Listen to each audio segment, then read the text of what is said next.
All right, hello everybody. Greg Evans from the Hashtag Show here, and I am here again with a special guest.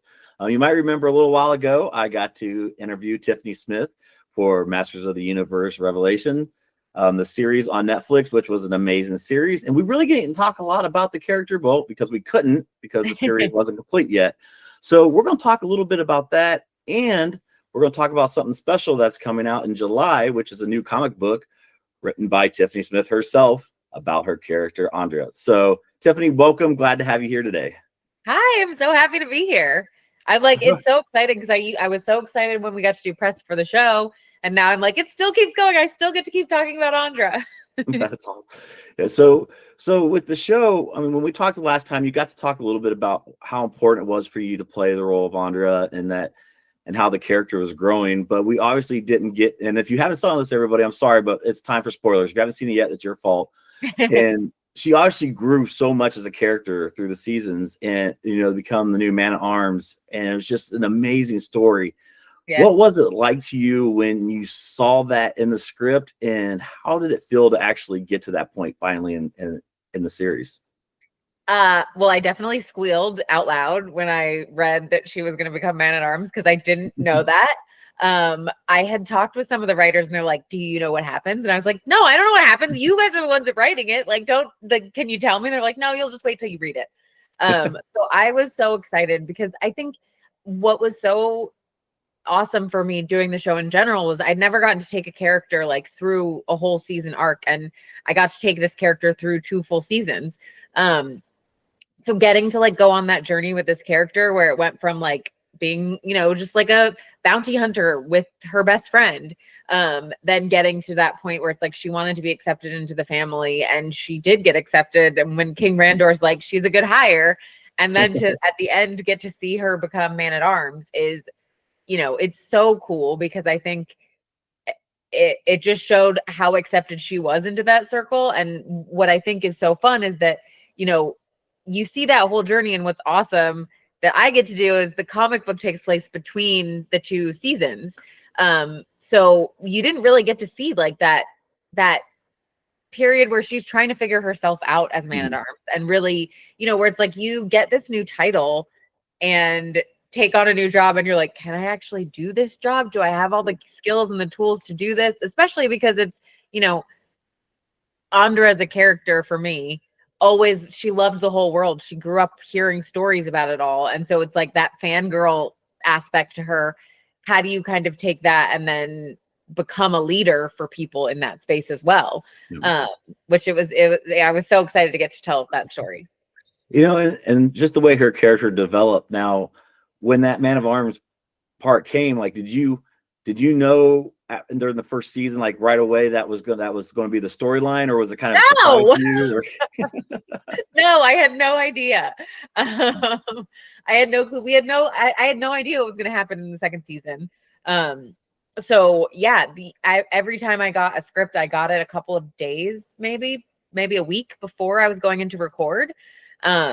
So it was always a surprise for me. And so it was great, because I got to be a fan and read the stuff and get surprised along the way, just like everybody else did. And then with animation, there's such a long time between when you record and then when the shows actually air. So it was almost like I had enough time to do the scripts and then forget bits and pieces, and then watch the show and feel like a fan watching it again, which was really fun. So this show obviously had a lot of great moments for you. For example, you have your own action figure now, which is behind you, which is awesome. I mean, how awesome was that when you found out you're getting your own action figure? I mean, listen, I grew up loving action figures and comic books and cartoons and all that stuff. And so, I mean, just the fact that I got to be a part of this world to begin with was epic. And then when I heard that there was going to be an action figure, it was insane to me. I was so excited. And I remember I was at PowerCon in Anaheim, and that was when I got to see the action figure for the first time. Someone came up to the table where we're doing signings and pictures, and they were like, have you seen your action figure? And I was like, what? They're like, it's here, the prototype, like the sample one. So I went over, and I think there's like video and pictures of me seeing the action figure for the first time. And I think it's like anybody who's into genre and like a geek as an actor or someone in entertainment, it's a bucket list thing to have an action figure after a character that you've played. And I don't want to be too spoiled and like ask for too much, but I'm like, I've got one. I'm ready to have some more. Well, you talk about getting. I always want more. Well, then you talk about getting spoiled. So obviously you're getting more now with your character Andrea, and which we're going to talk a little bit now with Dark Horse. Announcing the Andrea Masters of the Universe comic. Like, how did that come about? And then how did you get the privilege? And like, how did you know that this was on the agenda for you? And how did you become the writer for this? Because I think it's pretty awesome that the actor actually gets to write the comic. Yeah. Like I said, I grew up reading comic books. So, I remember when I was younger, I started watching the X-Men cartoons, and my dad was like, because there weren't a ton of characters that looked like me there that I could connect with. And I remember we watched X-Men together, and I was obsessed with Storm. And so he was like, if you like that character, here are some things you could read when the cartoon's not on.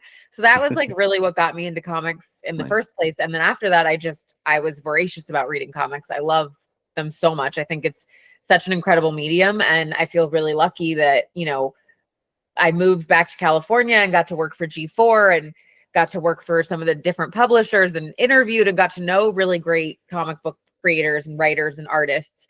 And so I think the more time I got to spend around them, the more I was like, man, I don't know that I could ever do this. It's such it's when you love it as a fan and then you hear and see the people who are doing it and that you look up to. I think sometimes it's just like, oh, I don't know that I could do that. But this kind of came up because obviously, again, bucket list for me, being a comic book fan, I've always wanted to write something, but I was like, I don't know, like, do I have a story to tell? And it was at some point during the pandemic, I think I hopped on a Zoom with Rob David, who is our exec over at Mattel. And we were chatting and he was like, what kind of stuff do you want to be doing? And I was like, I would love to do more voiceover because it was so much fun. But also I was like, I would love to write a comic. And he's like, really? He's like, I don't know you wanted to write a comic. I was like, yeah, I do. I was like, it would be cool to write one from Andra's perspective, And he was like, I mean, would you want to write an Andra comic? And I was like, yeah.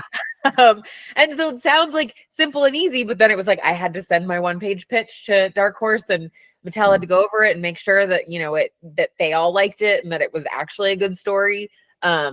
And yeah, so I sent the 1-page pitch and got approved and then started writing.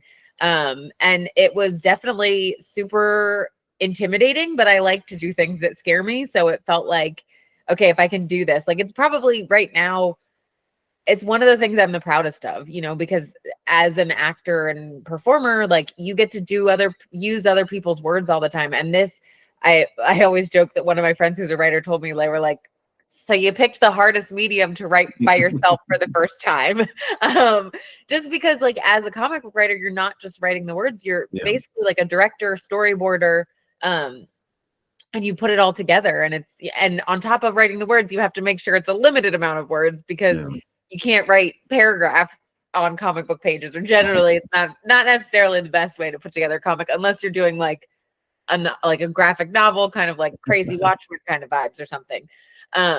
So I started writing it. There were definitely calls to my writer friends like Tim Sheridan, who has written MOTU comics as well, being like, I don't know if I can do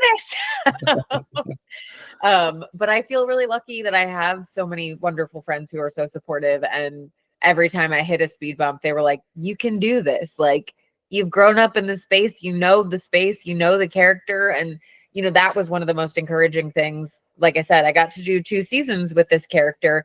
And yes, there were writers, doing her voice. But I remember one of the first recording sessions we went in for, sometimes when you do voiceover, you'll audition a certain way and then you get into the booth and they're like, we want you to like change the voice up, do this, or like, do different things. But I went in on the first day and Kevin was like, Andra is you, but like more amplified. Like she is the fangirl of this world. She is the audience's entry into this world. So it was cool because as much as, they were putting stuff onto this character, I think I already kind of knew her voice. So writing the comic and having that world where it was like, Tim told me, he's like, Andra's voice better than almost anyone. Like, so just write it. And then if there's tweaks and things that need to happen, you can do that. And so, yeah, it was awesome. Like getting to sit down with the MOTU encyclopedia of characters and like look at vehicles and be like, who can I play with this character? Can I put this one in? Can I have this thing in there? Which was so much fun. And, you know, I think it's crazy getting to be a comic fan and then have people come on board who, like Adriana Mello, who's doing the art for this book, who I'm such a fan of. And the fact that she said yes blew me away. And then we have Skylar doing one of the variant covers, and that one's out. And then we have Nate, who did the posters for the show. He's doing a variant cover that hasn't come out yet, but it has been announced that he's doing it. So it's like having all these incredible other creatives want to come on board has been absolutely like humbling and mind-blowing at the same time, where it's just, you know, when you try something new, the fact that other people want to come on board with it, it like encourages me that I'm like, okay, I guess I wrote something that's like decent. So with it being so mind-blowing to you, like what was it like? So obviously, you know, you kind of went through the journey of writing and getting it all down there. What was it like when the first time you saw, you know, the art and everything all together all at once, and you saw that cover for the first time? I mean, what's so cool about it is that like you hear so many times that artists and writers work together in different ways for every book, or every artist and every writer is different. And I remember I had a conversation with Dark Horse where I was just like, I would really like an artist that can take my stuff, and I'm going to storyboard and write out as much as I can, but I really want it to be collaborative. I really want them to like put their stamp on it and see what I've said and then like draw it out. And when I knew it was Adriana, I was like, okay, cool. I had already seen her stuff, and so I would sometimes put in the notes kind of like this page or like the art from this, because I knew her style. And so I was kind of visualizing as I was writing with a bit of her style on there. And then there were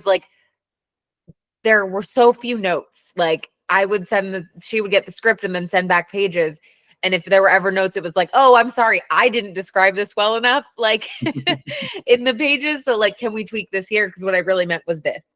But it's incredible because it literally is like you have this vision in your mind, and then she takes it to a whole other level, which I'm absolutely obsessed with the art, and I can't wait for people to see it. Nice. All right. So the last question I'll ask you here. Now, obviously, we know Masters of the Universe Andrea comes out on July 23rd. Yes. So what can you actually tell us about the comic without spoiling the comic? So like I said before, it takes place between season 1 and season 2. And I think what's so cool about it is, like I said, it's really Andra taking on the title of Man-at-Arms and really coming into her own. We've seen her on the journey with the rest of the team, and this is really her story. You're going to get to see a bit more of her background. It has been announced that I'm so excited that I got to have Count Marzo in there, which is epic. And you know, it's one of those things where it's like, you don't have a great story until you've got a great villain. And so for me, that was so fun. I love the magic world in this space. I love magic in general, but like getting to have a sorcerer character in there who is so powerful, and getting to take stuff from the cartoons and the encyclopedia, like I said, and use that and meld it and kind of put my stamp on it was absolutely incredible. But yeah, you're going to get your moments with Orko and, you know, the rest of the team there as well. But it really is an Andra story, and not like a coming of age, but really like a finding out who she is, and really embracing who she is and the gifts that she has. And I've said this before, but I was like, it's funny because it was like, as I was writing it, I didn't realize that it was almost like I was telling myself as I was writing the comic, like, look, you already have these skills and talents and you can do these things. Just do it. Like, and that is some of what I feel like Andra was going through, where it's like, trust the things that you have and trust that they're enough. But we'll have to see. And obviously you get to tell it in a comic book, so it's like way bigger, way more magical. And there's no Count Marzo in my real life. But yeah, that's a little bit of what I can tell you about the comic. All right. Well, I know I'm excited about it. I love the series. You know, you did an amazing job there as well. And like I said, everybody, this is coming from Dark Horse. Masters of the Universe Andra is going to be July 23rd. So make sure you hit up your local comic shops. Yes. You're probably going to want to pick up this one shot. It's going to be pretty exciting, I think. Especially, you know, if you followed her character, you'll know it's actually, I think it's going to be pretty good. So yeah. Thank you so much. Go to your comic shop, order it. We've got 3 covers, the main one that Adriana's doing, and then we have 2 variants. And call your shops, tell them you want the book. I think they put the orders in by like June 16th. And then hopefully we'll be doing some signings and stuff, and hopefully I'll see some people with the book at San Diego Comic-Con. All right. Well, thank you so much again for your time. It's always a pleasure. And hopefully I can talk to you again after the book comes out so we can talk a little more about it. And thank you again, Tiffany. We appreciate it. Thanks so much for having me.